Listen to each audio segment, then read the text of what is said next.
Nós estamos na segunda mensagem da nossa minissérie aí de pregações a respeito, o tema é Jesus em nossos dias.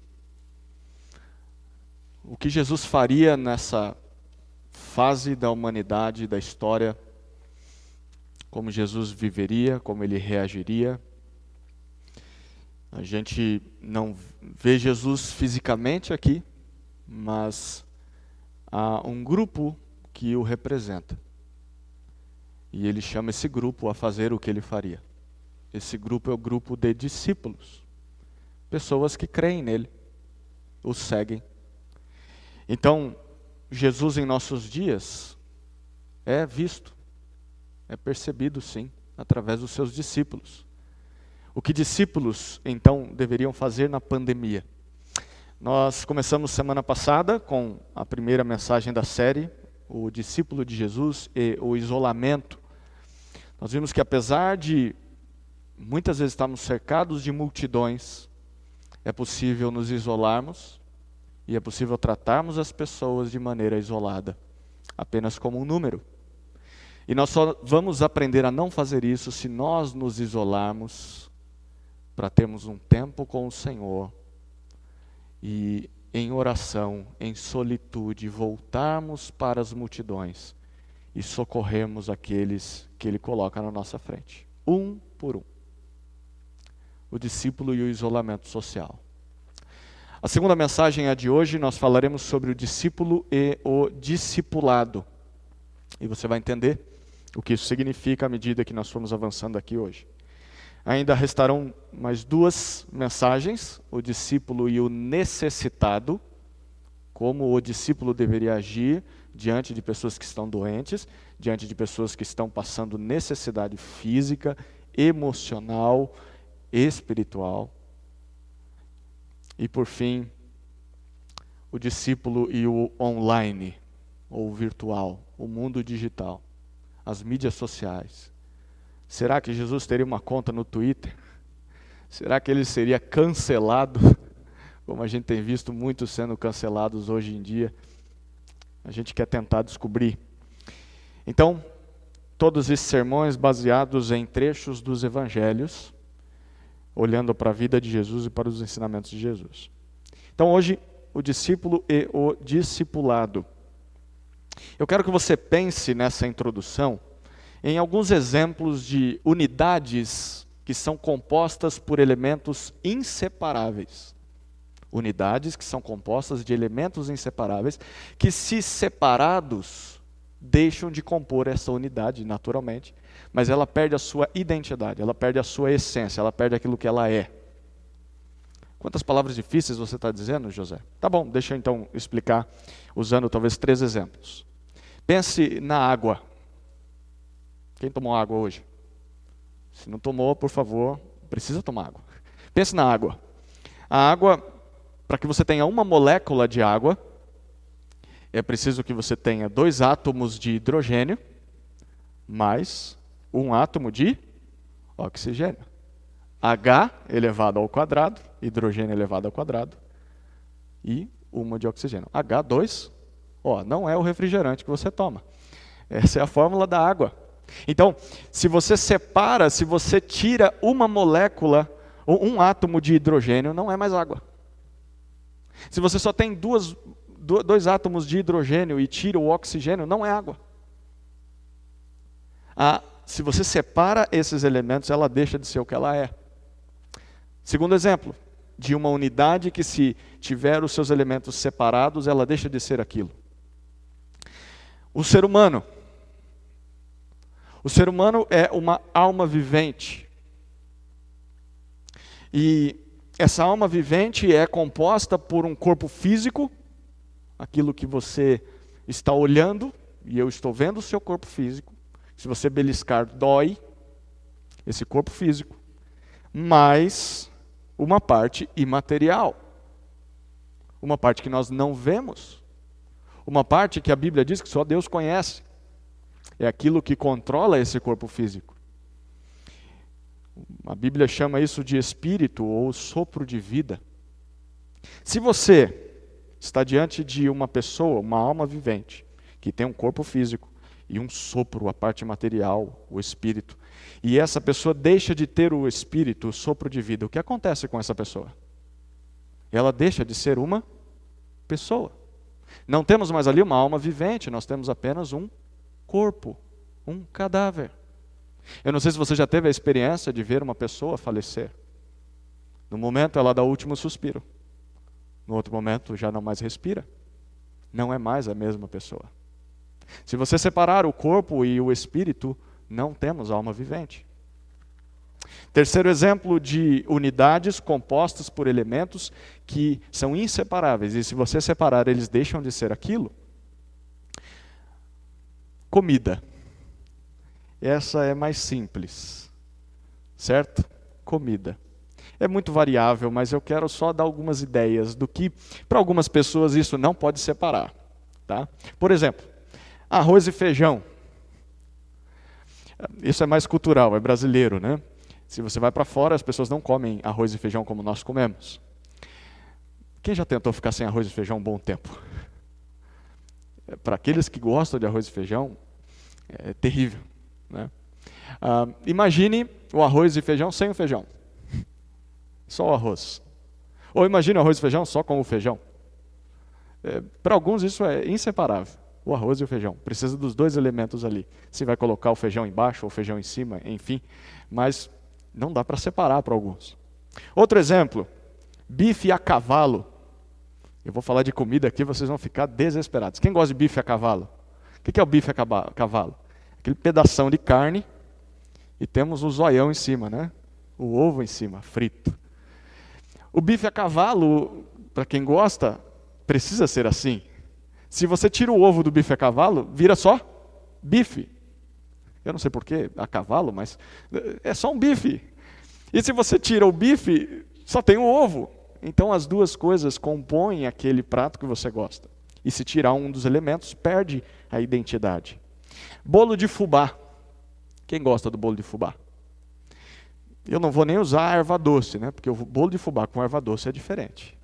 Mas imagina fazer um bolo de fubá sem fubá. É possível fazer um bolo de fubá sem fubá? É inseparável.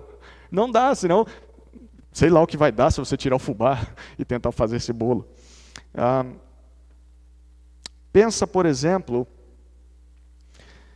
em outras coisas que você gosta de comer. Talvez para algumas pessoas, eu sei que algumas pessoas gostam muito de coxinha. Quem gosta de coxinha? A minha esposa faz umas coxinhas, gente. Olha, vou falar para ela fazer para vocês aí. Coxinha, imagina a coxinha sem recheio. Não é desanimador? Quando sobra só a massa e acabou já o frango, e fazem aquela coxinha maravilhosa, e aí você dá aquela dentada, cadê o recheio? Só tem massa. Enche a barriga, mas não é coxinha. O gostoso é o franguinho ali dentro, molhadinho dentro da coxinha.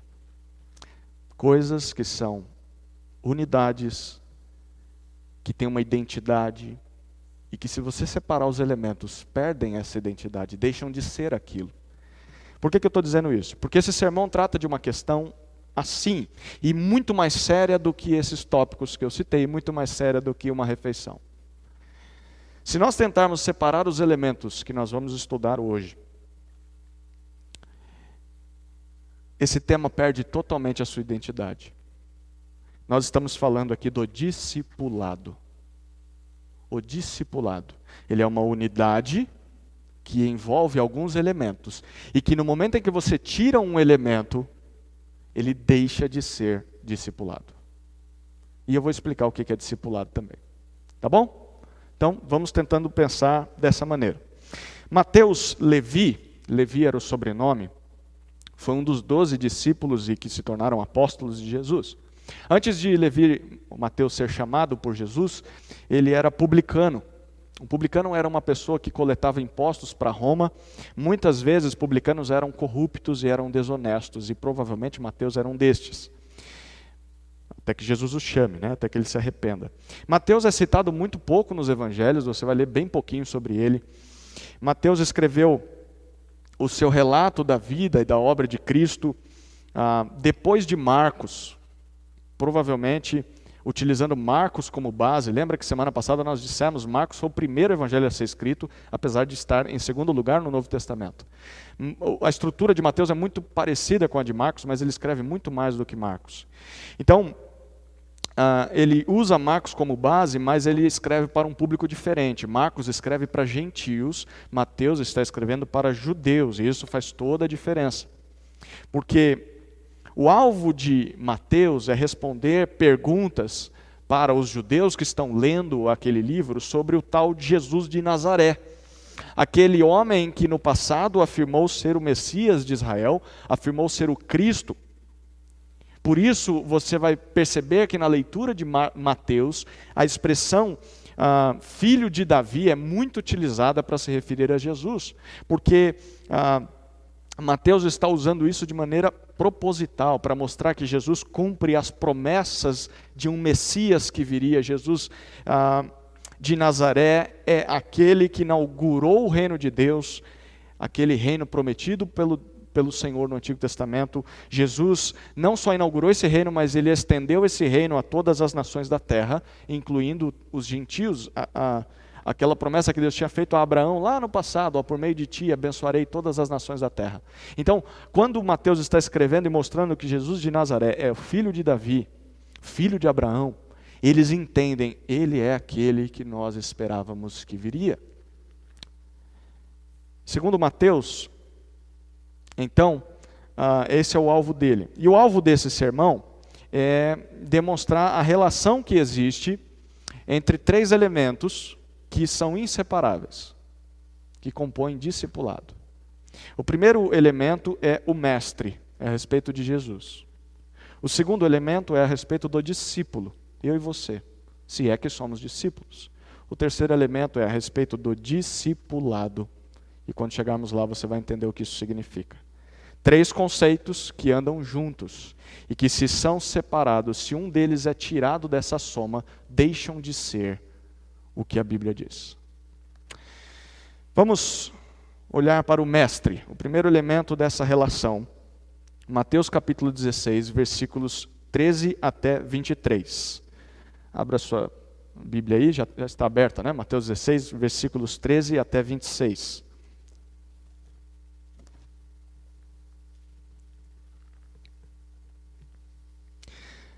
Diz assim o texto: Tendo chegado às regiões de Cesareia de Filipe, Jesus perguntou aos discípulos: Quem os homens dizem ser o Filho do Homem?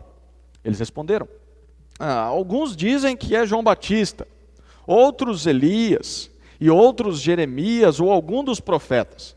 E Jesus lhes perguntou: Mas e vós? Quem dizeis que eu sou? Respondendo, Simão Pedro disse: Tu és o Cristo, o Filho do Deus vivo. Jesus lhe disse: Simão Barjonas, tu és bem-aventurado, pois não foi carne e sangue que te revelaram isso, mas meu Pai que está no céu. E digo-te ainda que tu és Pedro, e sobre esta pedra edificarei a minha igreja, e as portas do inferno não prevalecerão contra ela. Eu te darei as chaves do reino do céu. O que ligares na terra terá sido ligado no céu, e o que desligares na terra terá sido desligado no céu. Então ordenou aos discípulos que a ninguém contassem que ele era o Cristo. Desse momento em diante, Jesus começou a mostrar aos discípulos que era necessário que ele fosse para Jerusalém, que sofresse muitas coisas da parte dos líderes religiosos, dos principais sacerdotes e dos escribas, e que fosse morto e ressuscitasse ao terceiro dia. Mas Pedro, chamando em particular, começou a repreendê-lo, dizendo: Deus tenha compaixão de ti, Senhor, isso jamais te acontecerá. Ele, porém, voltando-se, disse a Pedro: Para trás de mim, Satanás, tu és para mim motivo de tropeço, pois não pensa nas coisas de Deus, mas sim nas que são dos homens. Então Jesus disse aos discípulos: Se alguém quiser vir após mim, negue-se a si mesmo, tome a sua cruz e siga-me. Pois quem quiser preservar sua vida irá perdê-la, mas quem perder a vida por minha causa, este a preservará. Vamos orar. Querido Deus, obrigado por essa oportunidade de estudarmos a Tua Palavra. Nós pedimos que o Senhor se revele a nós através do texto que foi lido. E que o Teu Espírito abra os olhos do nosso coração para Te contemplar nessa noite. Assim, oro no nome de Jesus. Amém. Vocês perceberam que eu avancei o sinal aí, né? Estou tão empolgado com o texto que eu fui embora, né? Era até o 23 só. O mestre, a descrição do mestre está nos versículos 13 até 23. No estágio que Jesus está de ministério, ele já tinha escolhido os 12 discípulos, que futuramente seriam os 12 apóstolos. Dentre todos aqueles que seguiam Jesus, ele havia escolhido 12. Enquanto eles estão caminhando, então, a Cesareia de Filipe, aqui é uma região nordeste em Israel, no mapa, né, fica lá na região nordeste, e Jesus caminhando com os discípulos, ele faz uma pergunta aos discípulos: olha, o que os outros dizem a respeito de mim? O que as pessoas pensam que eu sou? Nós percebemos que há muita confusão entre as pessoas. Porque pelo que os discípulos conseguiram ouvir das multidões, eles dizem, olha, as opiniões de Jesus se dividem em 4 possibilidades. Alguns dizem que o Senhor é João Batista, uma reencarnação, porque nessa época João Batista já havia sido morto. Outros dizem que o Senhor é Elias. Lembra que Elias foi aquele profeta que foi levado ao céu através de uma carruagem na frente de Eliseu, né? E os judeus, muitos acreditam que ele nem tenha morrido e subiu ao céu direto, sem passar dessa vida para a morte e depois ir para o céu. Outros dizem, não, ele é Jeremias. Talvez essa associação é por causa das suas duras exortações, das pregações pesadas que Jesus tinha. E alguns achavam que ele era só mais um profeta, dentre tantos outros profetas que surgiram. Mas o interesse de Jesus, ele mostra, não é na opinião das pessoas, mas é na opinião dos discípulos, daqueles 12. E aí ele pergunta, e vocês? Quem vocês dizem que eu sou? Aí nós lemos Pedro representando os 12, porque Jesus perguntou para todos eles, o quem vocês pensam que eu sou? Aí Pedro levanta e diz, tu és o Cristo, o Filho do Deus vivo. Cristo é a tradução grega da palavra Messias. É uma palavra hebraica, e na tradução para o grego, que foi o texto, a língua em que o evangelho foi escrito, é Cristo. Então, Cristo era aquele que seria o que Israel não conseguiu ser. Israel deveria ter sido o povo representante de Deus na terra, perfeito, mas não conseguiu. Então, no Antigo Testamento, o Cristo seria esse representante, fazendo o que Israel não conseguiu fazer. E Pedro diz, tu és o Cristo, o Filho do Deus vivo. Essa informação revela a perfeição de Jesus.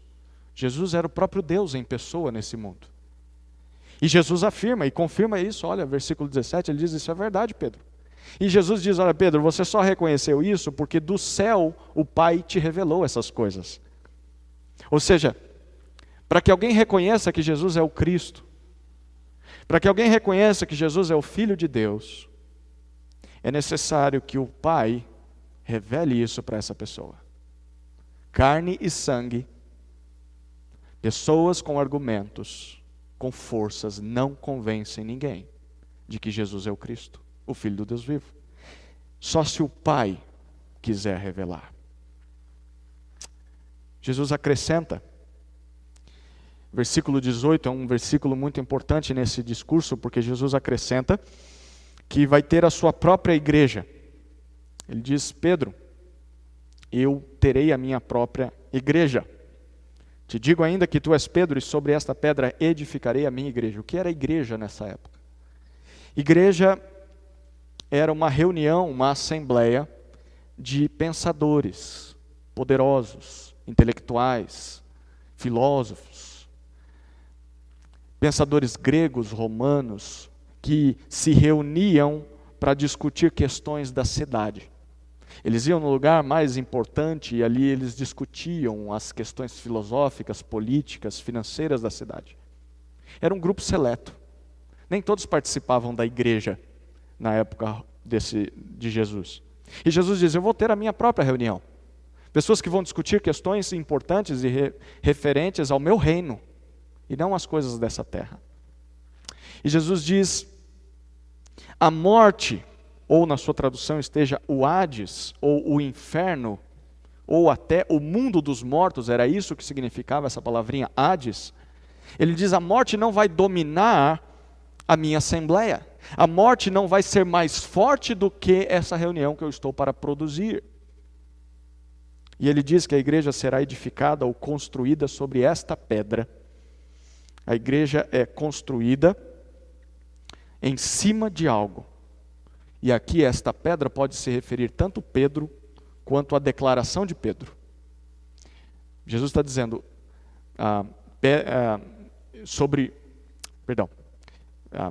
esta pedra, a palavra pedra é muito parecido com o nome Pedro. Então, tanto que Pedro significa pedra.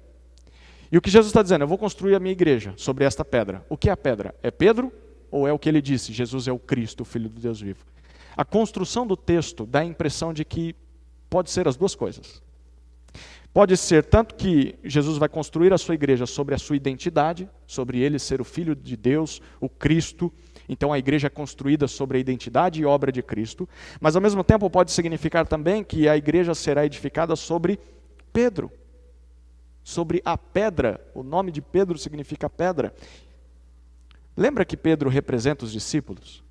Jesus pergunta para os discípulos e só Pedro responde. Então ele está representando os discípulos. Então o que Jesus está dizendo aqui pode ser uma combinação dessas duas coisas. Ele diz, eu vou construir a minha igreja, primeiro, sobre a minha identidade, sobre a minha obra, sobre quem eu sou, mas ao mesmo tempo eu vou construir a minha igreja sobre pessoas. Pessoas que creem nessa minha identidade. Pessoas que creem que eu sou Cristo.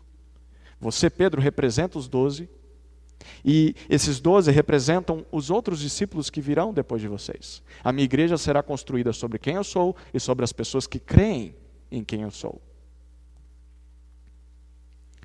Jesus diz que o que essas pessoas fizerem na terra será uma expressão do que acontece no céu. O que vocês ligarem aqui terá sido ligado lá, o que desligarem aqui terá sido desligado lá. E Jesus disse que não era para que eles contassem isso aos outros, por enquanto.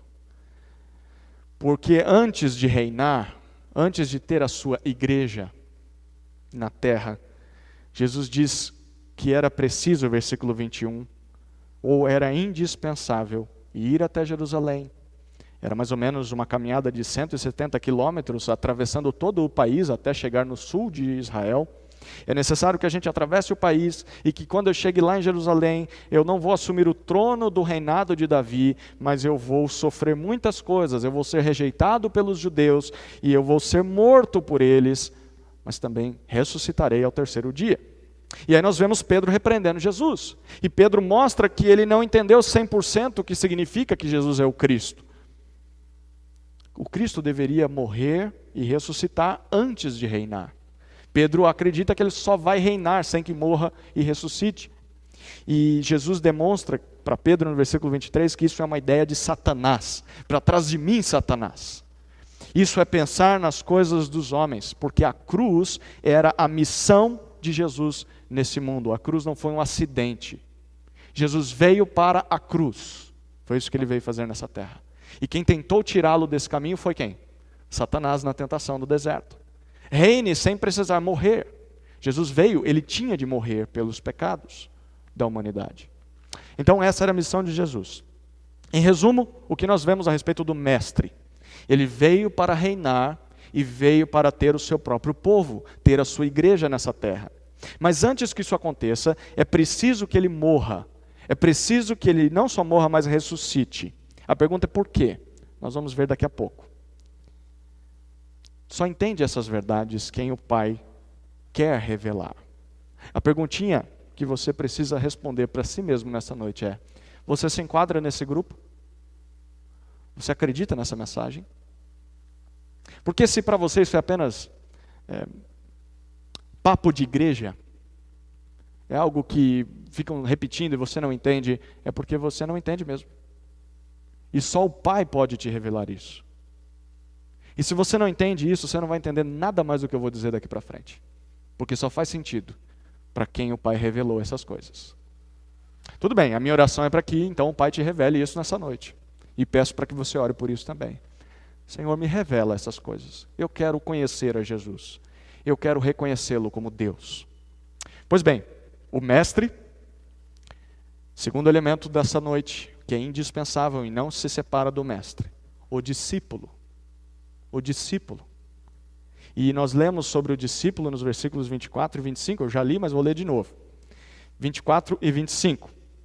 Então Jesus disse aos discípulos: se alguém quiser vir após mim, negue-se a si mesmo, tome a sua cruz e siga-me, pois quem quiser preservar a sua vida irá perdê-la. Mas aquele que perder a vida por minha causa, este a preservará. Depois que Jesus repreende Pedro, eles estão caminhando, provavelmente Pedro chega mais perto dele e diz: tu és o Cristo e tal. E aí Jesus está ali falando com ele, repreende ele, provavelmente os discípulos ouvem. Jesus não deve ter falado baixinho, né? Sai para lá, Satanás. Para trás de mim, Satanás. E Pedro e o pessoal fica assustado, né? E aí Jesus naquela caminhada, para a caminhada, olha para trás e vê os discípulos vindo atrás dele. A sequência sempre era assim: Jesus na frente, os 12 mais atrás, e atrás deles aquela multidão que levantava uma poeira danada no deserto. Jesus está caminhando e Pedro o alcança, e Jesus fala isso que diz para ele, e Jesus agora se volta para trás e olha para os outros 11 discípulos e diz o seguinte: se vocês quiserem me seguir, bem sugestiva a imagem, né? Eles estão seguindo a Jesus, e ele diz: mas não adianta ficar andando atrás de mim, deixa eu dizer para vocês o que é preciso para me seguir. E ele coloca 4 condições. Primeira condição: é necessário querer. Querer. Porque o texto diz: se alguém quiser. Se alguém quiser me seguir, é uma condição. É preciso desejar seguir a Jesus. Seguir a Jesus não acontece à força, não acontece às amarras. Ninguém consegue obrigar outra pessoa a seguir a Jesus. No máximo você consegue obrigar uma pessoa a sentar na cadeira num culto, ficar quieta, abrir a Bíblia dela, ler a Bíblia dela, orar, fechar o olho, e às vezes nem fechar o olho fecha. No máximo você consegue fazer isso, mas você não consegue controlar essa pessoa quando ela está em secreto no seu quarto, não consegue controlar essa pessoa nas suas conversas no WhatsApp, não consegue controlar essa pessoa no seu trabalho, não consegue controlar essa pessoa na sua escola, não consegue controlar essa pessoa nos seus relacionamentos. Se ela não quiser seguir a Jesus, ela vai fingir que é religiosa, ela vai fingir que segue a Jesus, só para te agradar, só para que você se sinta tranquilo, mas ela não está seguindo a Jesus. Seguir a Jesus tem nada a ver com sentar numa cadeira e ouvir um sermão. É necessário querer. É preciso querer. A primeira condição: você tem que desejar me seguir. Segundo, Jesus diz: é necessário negar a si mesmo. Então, primeiro é necessário querer, o segundo é necessário negar. E negar a si mesmo. Se você então quer, se você então se enquadra nisso, literalmente você precisa esquecer de si. Você precisa renunciar à sua própria vontade, seja essa vontade pecaminosa ou não pecaminosa. Às vezes as pessoas acham que isso aqui só está se referindo: eu tenho que abrir mão dos meus desejos pecaminosos, eu não tenho que ceder ao pecado. Mas seguir a Jesus também significa abrir mão de sonhos e projetos bons, que você construiu para a sua vida, você quer chegar lá, você sonhou isso, e você não vai ser desonesto, você não vai ser imoral ao chegar lá, ao tentar chegar lá. Você vai construir a sua carreira, a sua vida, a sua história, a sua família, de maneira que não lese outras pessoas, não machuque outras pessoas. Mas Jesus diz: para me seguir, você não só tem que abandonar os seus pecados, você tem que abandonar os seus sonhos, os seus projetos. Abra mão disso. Porque tem gente que acha que é só abandonar pecados e continua buscando sonhos simplesmente terrenos. É como se Jesus estivesse indo nessa direção e as pessoas dizem: eu estou querendo seguir a Jesus vindo nessa direção. Jesus diz: é impossível. Você tem que abrir mão dos seus sonhos, tem que abrir mão dos seus projetos, de tudo que você sonhou para a vida. Negue-se a si mesmo.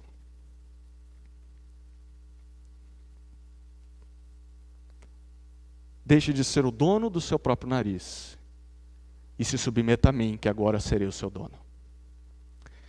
Terceiro, Jesus diz: é necessário morrer. Você tem que querer. Você tem que negar a si mesmo. E você tem que morrer. Porque ele diz: tome a sua cruz. A cruz naquela época era um atestado público de morte por um delito grave. Só morria crucificado quem tinha cometido os piores crimes, os mais hediondos. Hoje, nos nossos dias, seria um estuprador, seria um serial killer, seria uma pessoa que cometeu uma atrocidade. Então, quando as pessoas viam alguém carregando uma cruz em direção ao Gólgota, que era o lugar da caveira, uma montanha onde as pessoas eram crucificadas e, se não tivessem um sepulcro, eram jogadas dali mesmo, e por isso era chamado lugar da caveira, porque havia centenas de milhares de caveiras jogadas no vale daquele monte. Os bandidos não tinham ninguém que queria enterrá-los. E quando você via alguém caminhando com uma cruz indo em direção ao Gólgota, você tinha duas convicções claras. A primeira, esse camarada cometeu um crime gravíssimo. A segunda, ele já está morto. Mesmo que ele esteja vivo, respirando, eu estou vendo ele ali, ele já morreu. A sentença já foi lavrada, não tem o que fazer. Ele está vivendo seus últimos minutos de vida, até que chegue na cruz. E Jesus diz, você também. Se você quiser me seguir, você vai tomar a cruz. E isso significa então que você vai dizer para todos e demonstrar a todos, eu morri para mim. Eu morri para os meus pecados, mas eu também morri para os meus sonhos, para os meus projetos. Eu não vivo mais para mim, agora eu vivo por outra pessoa. Eu me identifico com o meu mestre, com Jesus. Quarto, é necessário imitar a Jesus. Se você quer seguir a Jesus, você tem que querer. Segundo, você tem que negar a si mesmo. Terceiro, você tem de morrer para que todos vejam isso. E quarto, você tem que imitar a Jesus, porque ele diz, depois que você fizer isso, siga-me. Versículo 24. Já brincou de siga o mestre? Como é que a gente brinca de siga o mestre? Hã? Quem já brincou? Levanta a mão. Cuidado aí. Kelly, então levanta aí, Kelly. Levanta, Kelly. Então todo mundo está te vendo. Quem está na internet não está te vendo. Kelly, vá até ali. Anda até lá, pode ir. Isso. Fiquem observando a Kelly andando até lá. Aí. Regina, você viu como ela fez? Você levantou a mão, falou que já brincou, então levanta também. Você vai fazer como a Kelly fez. Agora faz um gesto aí, Kelly. Agora anda mais aí. Faz outro gesto diferente. Muito bom. Muito bom. Palmas para as duas aí. Isso é siga o mestre. Certo? Já brincou disso? Muito bom. É o que Jesus está dizendo aqui. Você não vai brincar. Obrigado às duas, viu? Por passar essa vergonha aí em nome do sermão. Seguir a Jesus é pisar nas pegadas dele. É imitar a Jesus em todas as áreas. O que ele fez eu vou fazer. Isso é seguir a Jesus. E Jesus conclui, dizendo isso, versículo 25, que é necessário que isso aconteça. Porque tentar salvar a própria vida, ou tentar ganhar a própria vida, tentar preservar a própria vida, é perder a vida. Perceba que interessante. Ninguém vai conseguir preservar esses sonhos, essas metas, esses objetivos por muito tempo. Então você pode sim dizer, eu quero seguir Jesus, mas eu abro mão dos meus pecados, mas não abro mão dos meus sonhos. E aí você tenta construir a sua vida em busca dos seus sonhos, ao mesmo tempo que tenta seguir Jesus. Então você parece que está numa queda de braço, e estão te puxando de um lado, Jesus te puxa de um lado, e os seus sonhos te puxam de outro lado, e você então diz, Jesus, espera um pouquinho, deixa eu me solta um pouquinho aqui, Jesus, deixa eu buscar esse negócio aqui, é rapidinho, daqui a pouco eu volto para o Senhor. E aí nós tentamos e buscamos, hoje cedo nós falamos, pessoas que trabalham a vida inteira tentando acumular um dinheiro legal, comprar uma casa, comprar um carro, até que um dia tenham uma estabilidade financeira legal, para que se aposentem e curtam a vida. E aí eles voltam para a igreja e querem servir na igreja. Mas quem garante que você vai conseguir conquistar todas essas coisas na sua vida? Porque há momentos em que a pessoa, quando chega lá, o sopro de vida é ceifado e Deus diz, chega, acabou sua vida. Quem diz que você consegue garantir os seus sonhos? Não consegue. E Jesus diz isso, você não vai conseguir preservar essas coisas por muito tempo. Quem tenta ganhar a própria vida, perde. E talvez chega no final da vida e diz, eu perdi a minha vida à toa.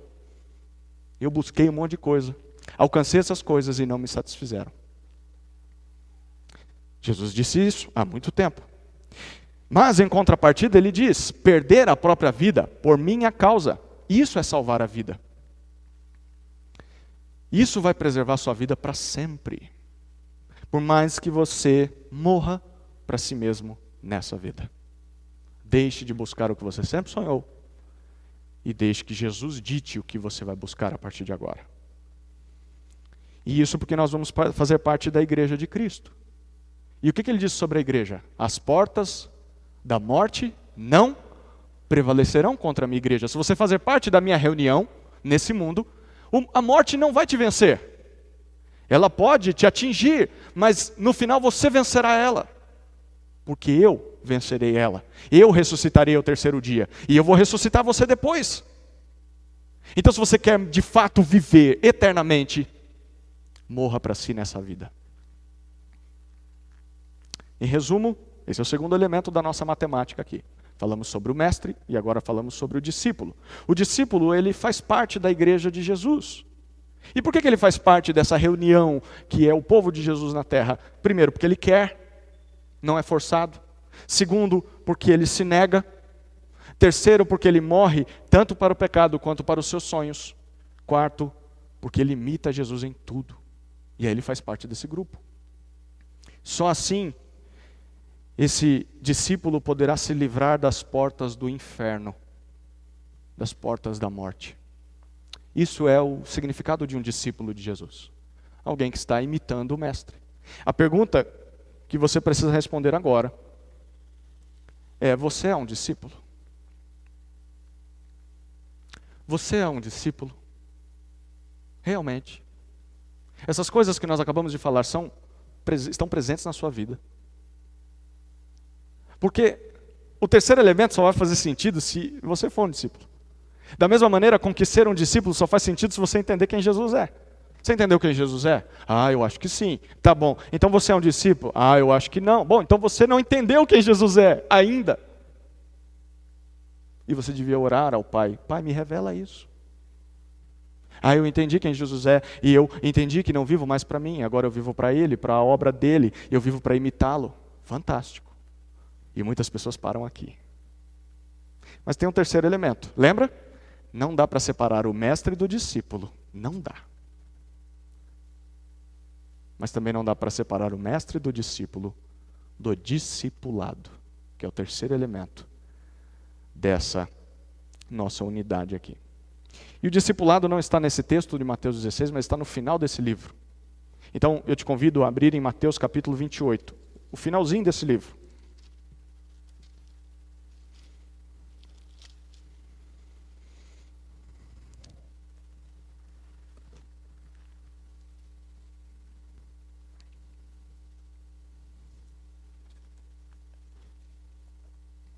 Mateus 28, nós leremos versículos 16 até 20.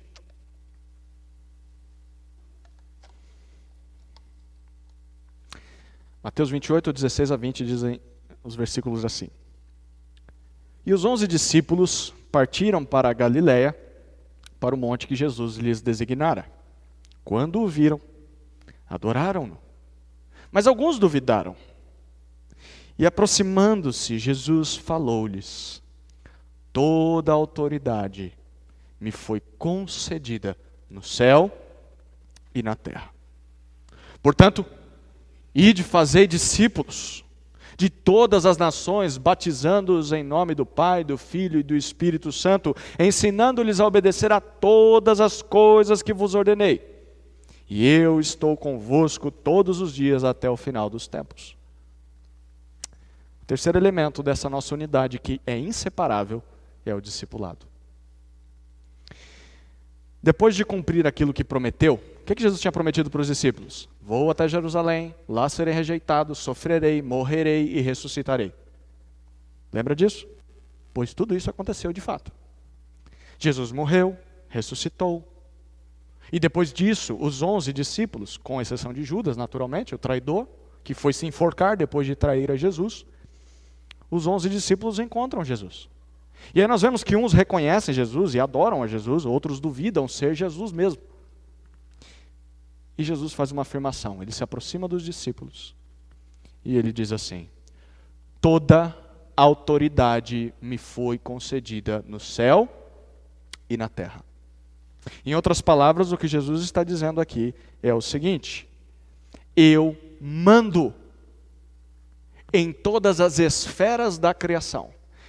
Eu tenho domínio sobre todas as coisas, inclusive sobre a natureza, inclusive sobre esse mundo, sobre os seres celestiais e sobre a sua vida, sobre tudo.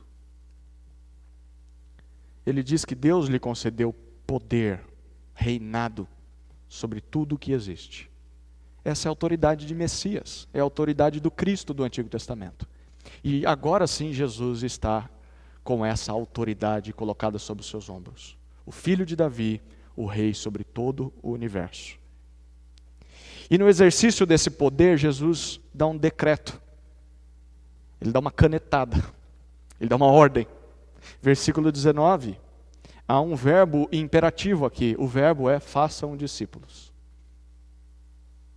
Façam discípulos.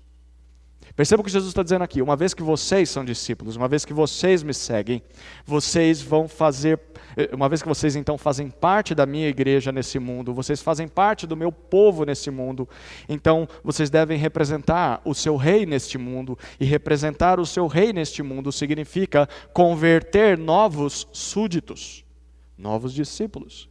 E vocês vão fazer isso indo a todas as nações da terra, por todos os cantos desse mundo. Como eles farão isso? Jesus diz de duas maneiras, ainda no versículo 19 e no início do versículo 20. A primeira maneira, ele diz batizando-os em nome do Pai, do Filho e do Espírito Santo. Essa expressão é a mesma coisa que incluir alguém para dentro de um relacionamento com o Deus Trino. É a mesma coisa de que apresentar alguém e essa pessoa se tornar íntima dessa pessoa a quem nós a apresentamos. Então, batizar alguém é mais do que simplesmente molhar uma pessoa. É fazer com que essa pessoa entre em um relacionamento com o Deus Trino, Pai, Filho e Espírito. Mas ele diz em segundo lugar, versículo 20, fazer discípulos vocês farão ensinando esses que vocês batizaram tudo o que eu ordenei. E ensinar, em resumo, tudo que Jesus ordenou, é demonstrar para essas pessoas como é que elas podem seguir a Jesus, como é que elas podem imitar a Jesus. Quantas coisas Jesus ensinou nessa vida? Na sua vida de 3 anos de ministério, quantas coisas, você sabe? Tem muita coisa, não tem? Metade, ou um pouco mais do que isso, do Novo Testamento é tudo o que Jesus disse nos evangelhos, e o resto, as cartas, são um complemento, a explicação do que Jesus disse por meio dos seus apóstolos. Então todo o Novo Testamento, e por que não todo o Antigo Testamento, são coisas que Jesus ensinou, que Deus ensina aos discípulos. Então o trabalho de fazer discípulos envolve ensinar essas pessoas tudo que Jesus ensinou. A pergunta é até quando? Versículo 20 diz, até o final dos tempos. O que Jesus está dizendo é o seguinte: vocês vão fazer isso continuamente, não tem fim. Não se resume a uma classe de batismo. Tem gente que acha que para batizar alguém, que fazer discípulo, é trancar uma pessoa dentro de uma sala que passa por 3 meses, passando quem é Deus, quem é o Espírito Santo, quem é o Filho, o que é o pecado, o que é a igreja. E depois que a pessoa faz todas essas coisas, ela responde uma prova, e ela respondendo essa prova, está aí um discípulo de Jesus. Jesus diz, eu nunca ensinei vocês a fazerem isso. Não era isso que eu queria de vocês. Eu não dei prova para os 12, eu chamei os 12 para andar comigo 3 anos. E ensinei face a face para eles. Era isso que vocês deveriam fazer. Mostrar para eles na prática o que eu ensinei. E ele diz, até que eu volte. Porque ele faz uma promessa a quem faz isso. Eu estou convosco até o fim dos tempos. Na língua em que esse texto está sendo escrito, há uma preposição aqui, é uma palavrinha que vem antes desse estou convosco. Em algumas versões diz, e eis que estou convosco. Quem tem essa versãozinha aí? E eis que estou convosco todos os dias. Quem tem? Certo, essa palavrinha existe aqui no texto, mas que em algumas versões é suprimida, não é traduzida, mas ela é muito importante. Porque essa palavrinha eis significa veja, perceba, observe, contemple. O que isso significa, literalmente? Que ao fazer discípulos de todas as nações, Os discípulos de Jesus irão ver Jesus até o fim do mundo, até o fim dos tempos. Qual é a maneira das pessoas perceberem a presença de Jesus no seu meio? Não é lendo esse texto e dizendo, está vendo, Jesus está com a gente o tempo todo. Essa aqui é a marca da onipresença de Jesus. Não é isso. O que Jesus está dizendo é o seguinte, quando você fizer o que eu fiz com você, quando você fizer discípulos como eu estou fazendo de você, ao fazer discípulos você vai perceber, você vai ver que eu estou com vocês. Porque você vai ver eu transformando essa pessoa. Enquanto eu transformo essa pessoa, eu vou usar ela para transformar você. E você vai ter os pelos do braço arrepiando. Porque você dirá, Jesus está aqui mesmo. Para mudar um coração duro como o dessa pessoa e o meu coração, só Jesus mesmo. Jesus está aqui, glória a Deus por isso. Você quer ver Jesus? Faça discípulos. Você não faz discípulos? Esqueça, você não vai ver Jesus. Você vai morrer no deserto seco. Ai, eu quero uma mostra de que Jesus existe. Você não está fazendo discípulo, vai morrer seco. Jesus está dizendo, você só vai perceber se obedecer ao que eu estou mandando. Esse é o terceiro elemento, o discipulado. E o que é o discipulado? É o ato de seguir a Jesus. O mestre, o discípulo é o que imita o mestre, e o discipulado é esse ato de seguir a Jesus. É isso que significa discipulado. Ser um discípulo que está em movimento, seguindo ao mestre. Mas seguir a Jesus implica intencionalmente em fazer outros discípulos dele. Outros imitadores de Jesus.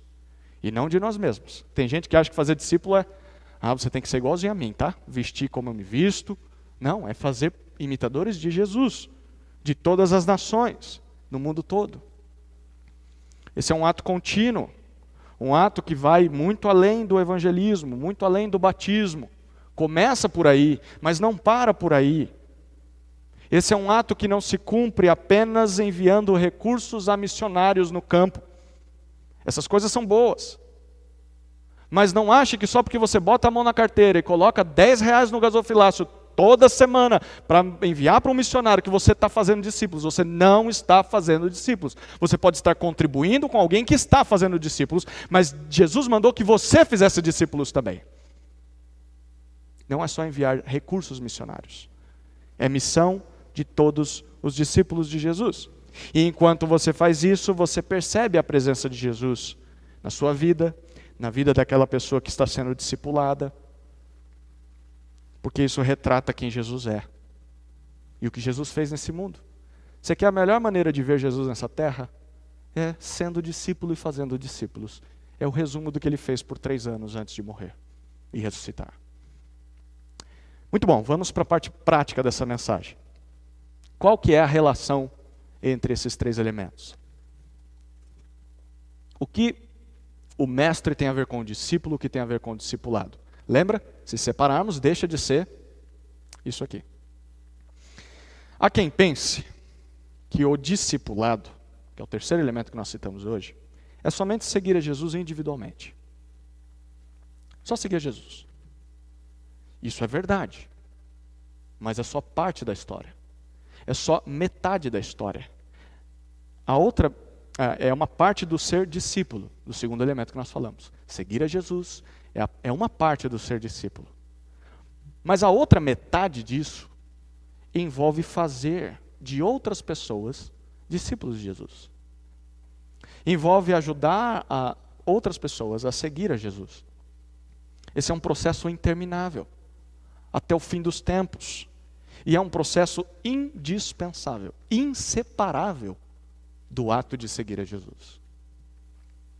Deixa eu traduzir isso. Tudo isso significa que se o indivíduo se considera discípulo, lembra que eu perguntei, você é um discípulo? Talvez você tenha dito, sim, eu sou, claro que eu sou. Quem é esse cara arrogante aí dizendo que eu não sou? Eu estou a minha vida inteira seguindo a Jesus, agora ele diz que eu não sou? Sou sim. Ótimo. Muito bom, eu não vou negar isso. Mas se você se diz discípulo de Jesus, inevitavelmente você deverá fazer discípulos. Não dá para separar essas duas coisas. Fica claro pelo texto. O que isso significa? Que só discípulos geram ou produzem discípulos. Vir à igreja não produz discípulos. O pastor, somente ele, não produz discípulos. Se ele é um discípulo de Jesus, ele vai ter que fazer o papel dele. Mas ele não cumpre toda essa missão. Então pense comigo por um instante, e eu quero ser muito preciso no que eu quero dizer, e eu quero que você me compreenda claramente. Pense na sua vida como discípulo. Você disse que é para si mesmo. Talvez você tenha dito, nem sou. Tá bom, então o que eu vou dizer nem é para você. Mas se você disse que é, eu quero que você olhe para a sua vida. Se não há reprodução de discípulos, que foi o que Jesus acabou de ordenar, há o questionamento se de fato aí nós temos um discípulo. Na sua vida há a reprodução de discípulos. Nunca ouvi desse negócio. Pois é. Então eu questiono, você entendeu que é ser discípulo mesmo? Não, mas eu estou na igreja há 48 anos. Que igreja? Um prédio? Não foi isso que Jesus mandou fazer? Construir prédio? Fazer classe de batismo? Não foi isso que ele mandou fazer. Isso não mostra se você é discípulo ou não. O que vai mostrar é se você está seguindo Jesus e se você está fazendo outros seguidores de Jesus. Queridos, acontece que muitas vezes a igreja acaba fazendo tanta coisa, tantas atividades, tantos projetos, tantos ministérios, e se esquece do básico, se esquece de fazer discípulos. E essas coisas passam a ser distrações.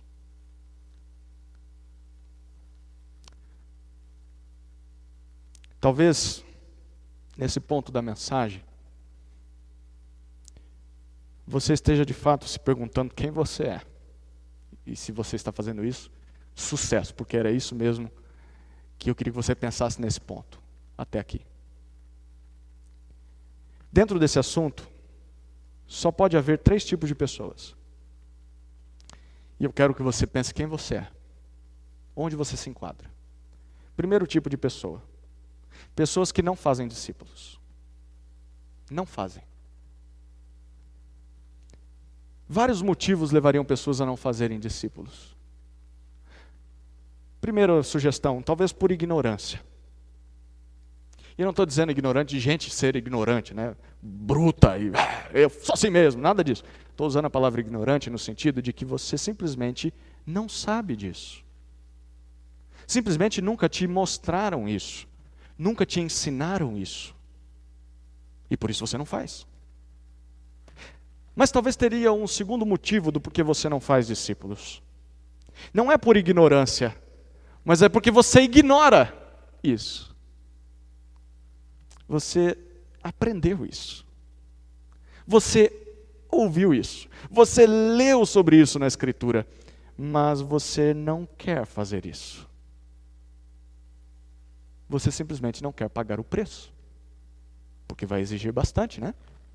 Abrir mão dos seus sonhos, dos seus projetos, se expor, confessar os seus pecados, investir na vida de alguém.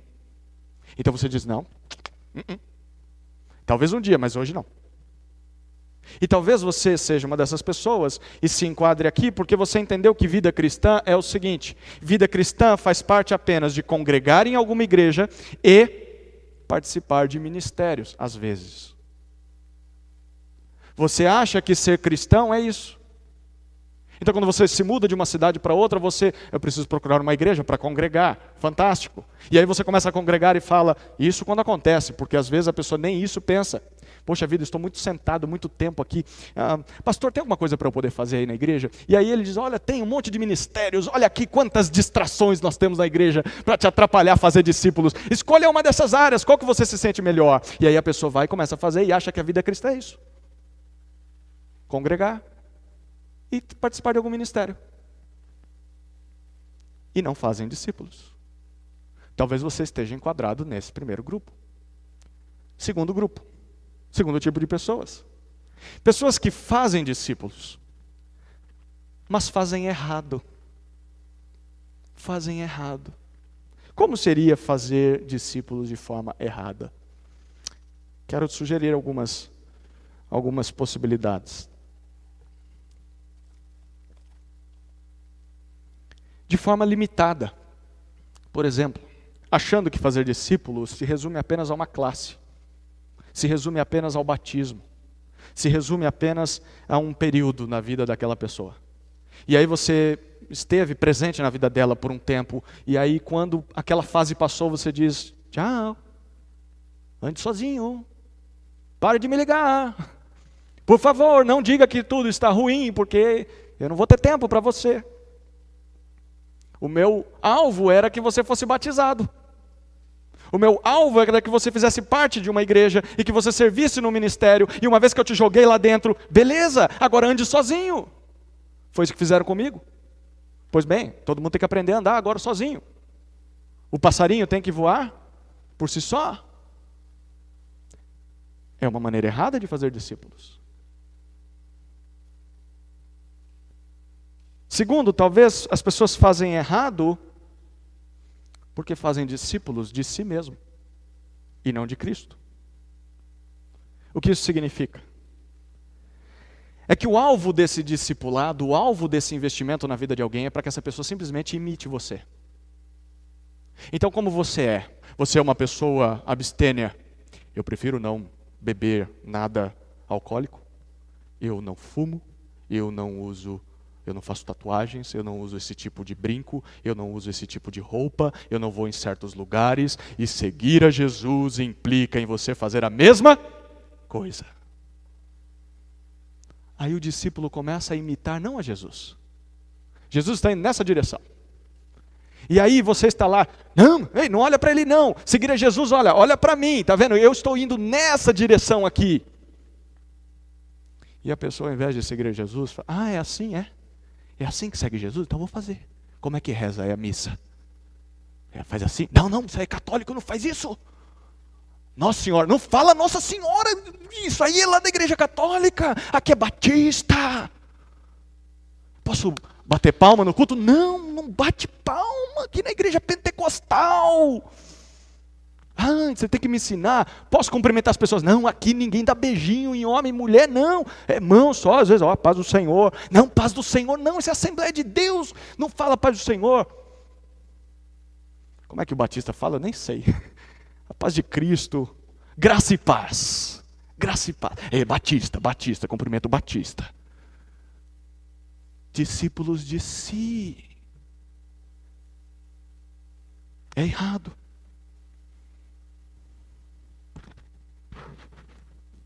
Aí tem uma terceira maneira de fazer discípulos errado. É fazer discípulos só com os de fora. Isso é muito comum. Quem seriam os de fora? Seriam aquelas pessoas que não conhecem você muito bem. Então, é fácil fazer discípulos assim. Ei, vamos ter um tempo junto? Mãe, você não sabe. O fulano lá da igreja, sabe aquele lá que aparece na frente, que fala, que está na porta, que está lá no estacionamento, que serve na cozinha, aquele lá. Nossa, eu gosto dele pra caramba. Me chamou pra gente ter um tempo junto. Mas eu não sei nem o nome dele, o que eu faço agora? O que eu gravo no WhatsApp? Eu não sei o nome dele. Mãe, você sabe o nome? Sei, filho. É Joãozinho. Joãozinho. Tá bom. Aí eu vou conhecer o Joãozinho. Nós marcamos um tempo. O Joãozinho não conta nada da vida dele para mim. E ele só quer ouvir da minha vida. E aí ele fica falando, isso você tem que fazer, tá, beleza. Aí chega em casa, e aí filho, como é que foi? Mãe, nossa, que bênção, Joãozinho conhece muita Bíblia, viu? Nossa, ele disse que eu tenho que pedir perdão para a senhora, inclusive, e eu vou pedir. E meses se passam e você não conhece nada do Joãozinho. Você não sabe como ele é em casa, como ele é com a esposa dele, com os filhos. Você só vê ele aqui. Senta na cadeira aí, fica olhando para ele. O Joãozinho é uma benção, o Joãozinho é uma benção. Você não conhece ele.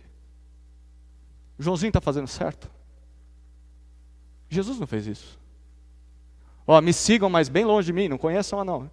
Gente, desculpa, talvez eu vou ofender a sua tradição, mas os discípulos estavam perto de Jesus quando Jesus arrotava. Já imaginou Jesus arrotando? Às vezes comia um peixe, um pão lá que fez mal. Pois é. Os discípulos sentiam o odor do pé de Jesus, porque eles andavam muito. Estavam perto de Jesus. Os discípulos viam como Jesus tratava sua mãe, como Jesus tratava os seus irmãos, como Jesus tratava um leproso quando se aproximava. E por que tinha tanta autoridade o ensino de Jesus? Porque ele ensinava diferente dos escribas. Os escribas ensinavam, mas não encostavam nessas pessoas. Sai para lá. Jesus ensinava e ele ia, ele fazia. E os discípulos viam isso. E fazer discípulos de maneira errada é fazer de maneira distante, com pessoas que não te conhecem.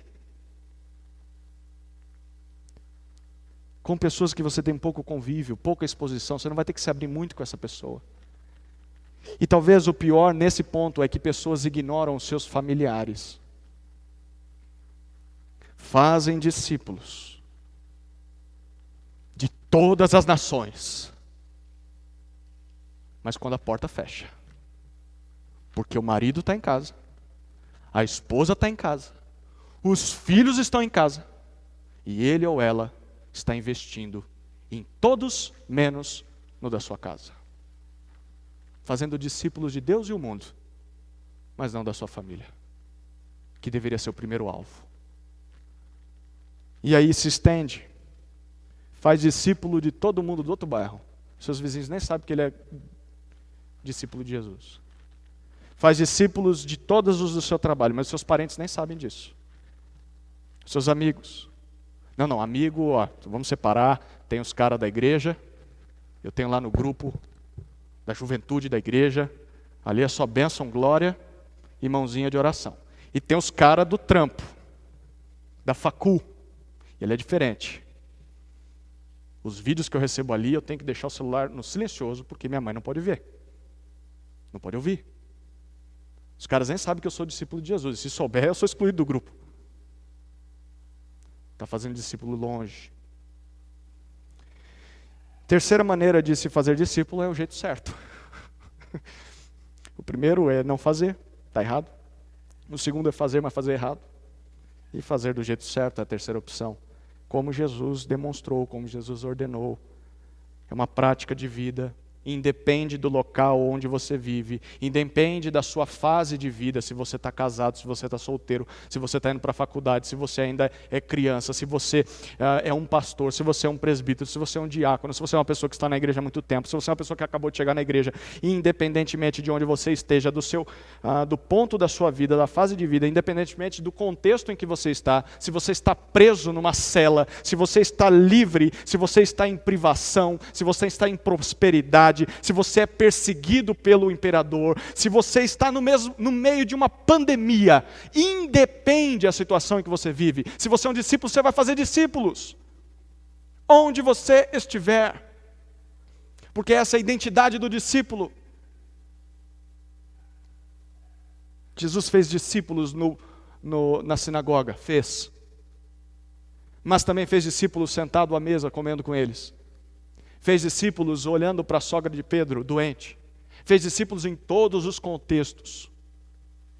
E o discípulo vai fazer a mesma coisa. A pandemia não vai impedir ele de fazer discípulos, não. Porque a morte não prevalece sobre os discípulos. Então, como nós poderemos fazer discípulos? Eu quero caminhar para o meu final aqui. Vire algumas páginas da sua Bíblia e abra em Marcos, capítulo 3.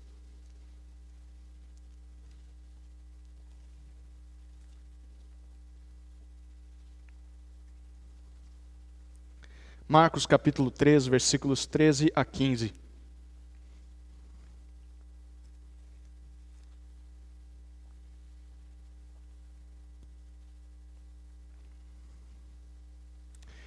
Nós temos aqui o relato de como Jesus fez discípulos. E talvez aqui é o resumo de tudo que ele fez na vida daqueles 12. Diz o texto: Depois Jesus subiu ao monte e chamou os que ele mesmo quis. E estes foram até ele.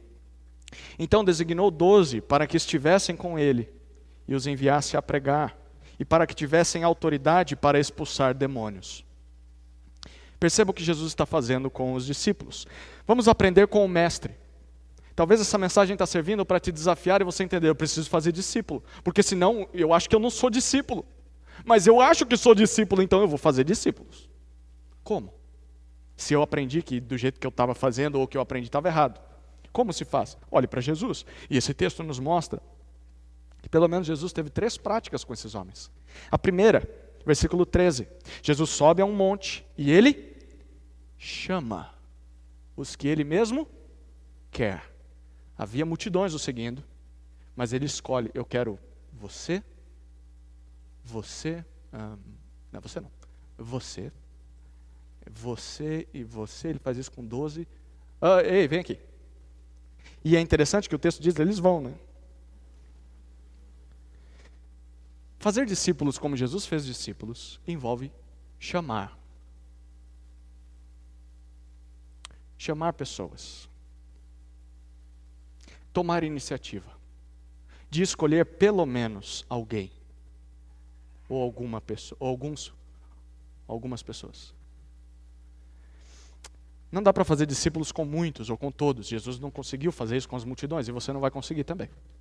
Mas é preciso selecionar alguns dentre a multidão. E eles precisam vir até você.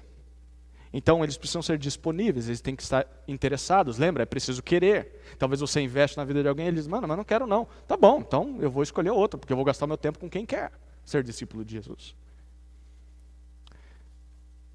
Como nós poderíamos fazer isso? E aqui eu quero te fazer um desafio, tá? Eu quero que você pense em alguém. Se você é um discípulo de Jesus mesmo, e está entendendo que Jesus quer que você faça discípulos, eu quero que você pense em um nome. Tá? Agora mesmo. Ah, eu não sei quem escolher. Tá bom, então eu vou dar algumas dicas de quem você pode chamar. Pense nesse nome, grave ele bem na minha frente aqui, na sua mente. Grave esse nome. Dica de como saber a quem chamar. Primeiro, precisa ser pessoas possíveis. Quem são pessoas possíveis? Primeiro, precisam ser pessoas dentro da sua própria região. Como é que você vai fazer discípulos com alguém que está lá na Coreia do Norte? Ah, dá para a gente fazer um Skype? Tá, dá. Jesus não fez Skype com discípulos. Jesus esteve junto ali com eles. Então, da mesma região.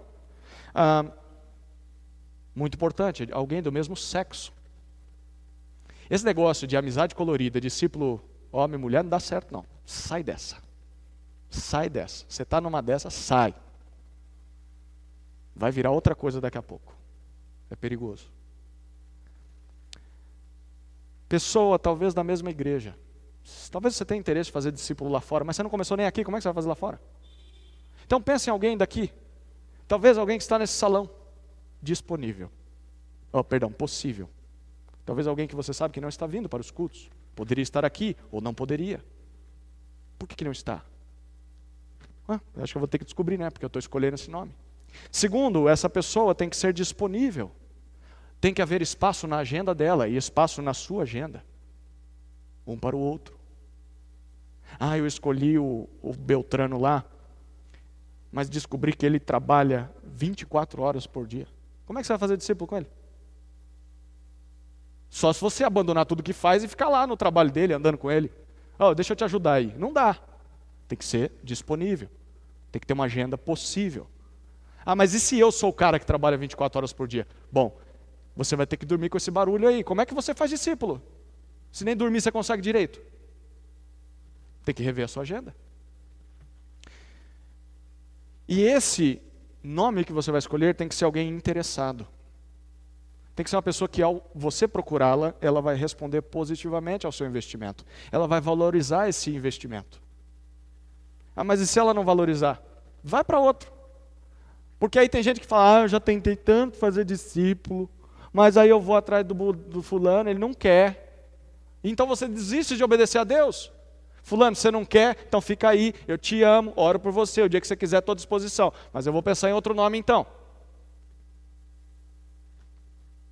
Segundo, Jesus mostra no versículo 14 que além de escolher, de chamar, e você deveria estar já pensando num nome, e sair daqui já chamando essa pessoa, ligando para ela, mandando um zap para ela. Segundo, Jesus esteve com eles. Chamar, estar com eles. Versículo 14. Porque Jesus designa 12 para que estivessem com ele. Os 12 teriam um relacionamento com Jesus, aprenderiam de Jesus noite e dia, dia e noite.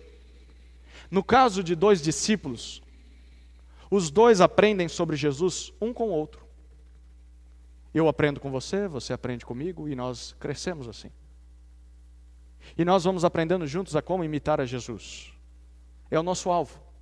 Eu não só quero investir em você, mas ao investir em você, você também vai investir em mim e nós vamos buscar ser mais parecidos com Jesus.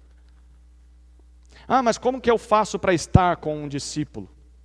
Eu quero dar algumas dicas para você do que fazer nesse encontro. Primeiro, construa o ambiente. Eu gosto de chamar isso, um irmão do começo da minha caminhada cristã, ele dizia, são desculpas para o discipulado. Desculpas. Não para não fazer o discipulado, mas desculpas para produzir o discipulado. E quais eram as desculpas? Construir um ambiente. Ele falava, vamos inventar alguma coisa para passar um tempo junto? Ah, mas o quê? Ah, sei lá, qualquer coisa, só para a gente se ver. E ali a gente vai trocar ideias sobre Jesus. Então, para aqueles que me conhecem mais de perto, sabem o que eu gosto de fazer com todo mundo dos meus discipulados. Caminhada. Caminhada. O pessoal do bairro aqui está ficando achando que eu sou meio maluco, né? Eu estou, às vezes é um de manhã, uma tarde, uma noite. Caminhada. Faz bem para mim, e eu sei que vai fazer bem para ele. Talvez ele não vai gostar, tem alguns que, né, Abner? Odeiam caminhada, mas estão caminhando. Estão caminhando. E ali a gente vai conversando. Talvez para você encaixe caminhada. Ah, esse negócio não é para mim não. Tá bom, então você joga tênis, joga futebol, joga vôlei. Um esporte que vocês pratiquem juntos. Hoje vamos fazer aquele negócio? Vamos. Mas para quê? Só para suar? Não. Para conversarmos também. Talvez seja um ministério. Olha aí, o ministério também não é de todo ruim. Nós vamos chegar mais cedo na igreja para mexer lá no computador. Vamos marcar 15 minutos antes, só para a gente orar um pelo outro. Talvez você convive com a mesma pessoa há anos no ministério e nem sabe qual é o nome dela. Não sabe nem onde ela mora. Que tristeza, que miséria. Esse ministério não serve para nada.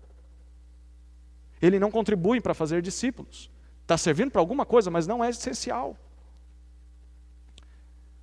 Talvez vocês gostem de tocar violão, piano, teclado, flauta. Talvez vocês gostem de costurar. Vem em casa fazer um tricô, um crochê. Ah, mas vamos falar da novela. Que mané novela? Vamos falar de Jesus? Tem muito mais importante que a novela. Vamos falar da novela também, mas uma hora fala de Jesus.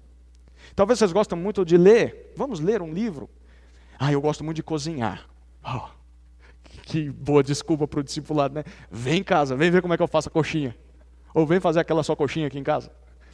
Vamos lá, vamos ter um tempo junto. Na cozinha é um momento que se conversa muito, né? Tem a oportunidade de fazer isso. Talvez trabalho. Você descobriu que trabalha na mesma empresa que aquela pessoa, que você está escolhendo o nome. E aí na hora do almoço vocês passam juntos naquele tempo lá, fica cada um no seu celular.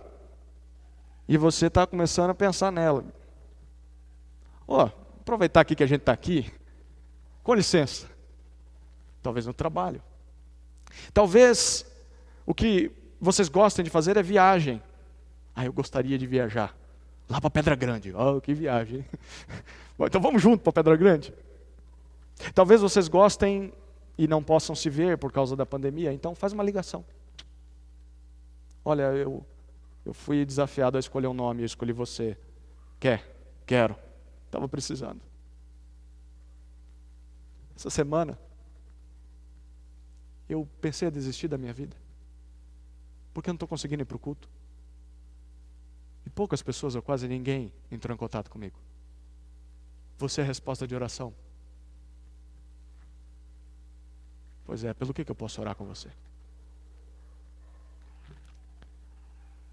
Hoje nós temos aplicativos online. Clica lá e você está vendo a pessoa. Videochamadas pelo WhatsApp. Enfim, construa um ambiente. Outra dica, coloque a Bíblia nessas conversas. Coloque a Bíblia nessas conversas. Como que você vai fazer isso? O nosso discipulado vai ser ler a Bíblia. Muito bom, ótimo. Mas talvez isso vai afastar a pessoa de início. Então você tem que colocar a Bíblia ali, mas talvez não vai ser só ler a Bíblia, não é só isso. Talvez você vai ler um livro teológico junto com a pessoa. Talvez você vai ler um artigo, vai ouvir uma pregação. Ou vamos ouvir esse negócio essa semana e depois a gente se reúne só para conversar sobre o que você achou da pregação. O que você acha o que esse pastor pregador disse? O que você acha desse texto? O que você aprendeu? Mas eu acho isso muito espiritual. Tá bom. Vamos assistir um novo filme da Netflix? Vamos. Depois a gente pensa sobre a vida. Conversa sobre. Talvez, vamos ler as Crônicas de Nárnia. Vamos ler um livro que você goste. Talvez livros que vão realçar verdades bíblicas. E aí uma terceira dica. Eu não sei nada disso, mas eu queria fazer discípulos. Quer um negócio que é? Eu vou falar uma expressão que é de velho. Eu já passei dessa geração. E é batata. Isso é para quem é de outra geração, né? É batata. Isso aqui, é checkmate. Acho que é também de outra geração. Tem gente hoje que nem sabe o que é xadrez. Bom, isso aqui é certo, funciona. Olha, eu fui desafiado a escolher alguém. Escolhi você. Ou nem vai dizer isso. E aí, como tá? Tudo bem? Você sabe que você escolheu aquela pessoa. Ela não precisa saber. O que eu falo? Não sei. Pelo que eu posso orar por você? Ninguém nunca me perguntou isso? Eu ouço. Tá, orar pelo cachorro. Tá bom. Orar pela sua mãe, pelo seu pai, casamento. Orar pelos seus filhos, tá bom. Então vamos orar. Senhor Deus, lembra dos pedidos, né? Que a gente às vezes ouve e não está ouvindo. Né? Aí a pessoa acabou de pedir, meu pai perdeu o emprego, estamos sem dinheiro para comprar comida em casa. Aí a pessoa, Senhor Deus, obrigado por tudo que o Senhor tem feito na vida dessa pessoa. Eu esqueci o que ela pediu. Como é que você esquece? Ela acabou de falar para você. Então anota ali, eu preciso prestar atenção nisso aqui. Ora pela pessoa. Acabou. Isso vai criar um laço. Semana que vem faz a mesma coisa. E depois a mesma coisa. E aí, num terceiro ou quarto encontro, diga, você não vai perguntar nada pelo que você pode orar por mim? É só eu que oro por você? Não, hein? Pelo que eu posso orar por você? Bom, então, esses motivos. Compartilhando motivos de oração. E com o passar do tempo, Jesus vai sendo formado em vocês. Em resumo, você vai aproveitar todas as oportunidades que puder para demonstrar sobre Jesus e ensinar ou conversar sobre tudo o que ele ensinou. Pense em qual dessas opções se encaixam para se relacionar com aquele nome que você gravou. E comece a fazer isso ainda hoje. Por fim, Jesus diz no versículo, o que Jesus fez com os discípulos, no final do versículo 14 e versículo 15. Ele esteve com eles até que os enviou a pregar e a expulsar demônios. O terceiro passo de fazer discípulos, primeiro é chamar, segundo é estar com ele, terceiro é enviar. Você capacita aquela pessoa, você desafia aquela pessoa a fazer o mesmo com outros. Ele agora vai fazer discípulos. Mas aí o nosso discipulado termina? Não, não precisa acabar. Mas ele agora entendeu que ele também tem de fazer discípulos. Você vai ter tempo com ele, agora ele vai ter tempo com outro, ou com outros. Eu gostaria de saber mais sobre isso. Tem um livrinho fantástico, pequeno, que nós futuramente leremos como igreja. O Plano Mestre de Evangelismo. O Plano Mestre de Evangelismo. Simples, livro simples, curto, prático. Ele mostra como Jesus fez discípulos e como nós devemos fazer. O Plano Mestre de Evangelismo, um livro da editora Mundo Cristão, o autor Robert Coleman. Vou encerrar? Quero encerrar com um texto em 2 Coríntios, capítulo 5.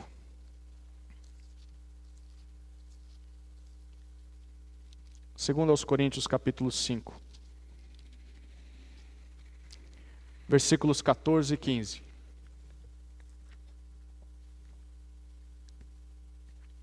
Por que você faria isso? Tudo que nós falamos aqui. Lembra que essa é uma união inseparável. mestre, discípulo e discipulado. E também que, lá no passado, um ponto da mensagem eu falei para você, lembra, Jesus tinha que morrer? Por que ele tinha que morrer? A resposta está aqui, olha aqui. 2 Coríntios, capítulo 5, versículos 14 e 15. Pois o que nos motiva é o amor de Cristo, ou o que nos constrange é o amor de Cristo. Porque concluímos que se um morreu por todos, logo todos morreram. E ele morreu por todos para que os que vivem não vivam mais para si mesmos, mas para aquele que por eles morreu e ressuscitou. Paulo está escrevendo o que nos motiva, o que nos constrange a sofrer tanto para fazer discípulos é o amor de Cristo. Ou seja, Jesus morreu por todos os discípulos, Jesus morreu no lugar deles. Então, para Deus, todos já morreram para o pecado, como se o castigo contra seus pecados já houvesse acontecido na cruz. Mas, versículo 15, ele diz, e ele ressuscitou, e isso serve para demonstrar que pela graça, os seus discípulos também ressuscitam para uma nova vida. E o que é essa nova vida? Não é uma vida para si mesmo mais, porque eles se negaram, porque eles morreram para si, mas é uma nova vida para Ele. Sabe aquela música? A minha vida é do Mestre. Já ouviu, né? Pois é, o discípulo canta isso o dia todo. A minha vida é do Mestre. Eu vivo para Ele, não vivo mais para mim. Isso é a vida de um discípulo. Ou seja, você faz discípulos em obediência, porque você não vive mais para você mesmo, mas vive para fazer a vontade de Cristo. E é uma resposta ao amor de Cristo. Então, no final das contas, ser discípulo do Mestre e não fazer discípulos, como Jesus fez e como Jesus ordenou, não é uma opção. Portanto, eu quero te desafiar a começar agora mesmo, hoje mesmo, a fazer discípulos. Caso contrário, eu quero te desafiar a rever seriamente se você é mesmo um discípulo de Jesus. Vamos orar?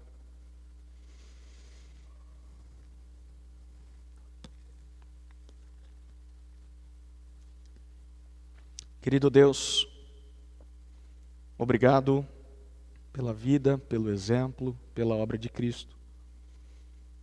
E pela sua graça que nos mostrou através da tua palavra o que Jesus espera daqueles por quem ele morreu.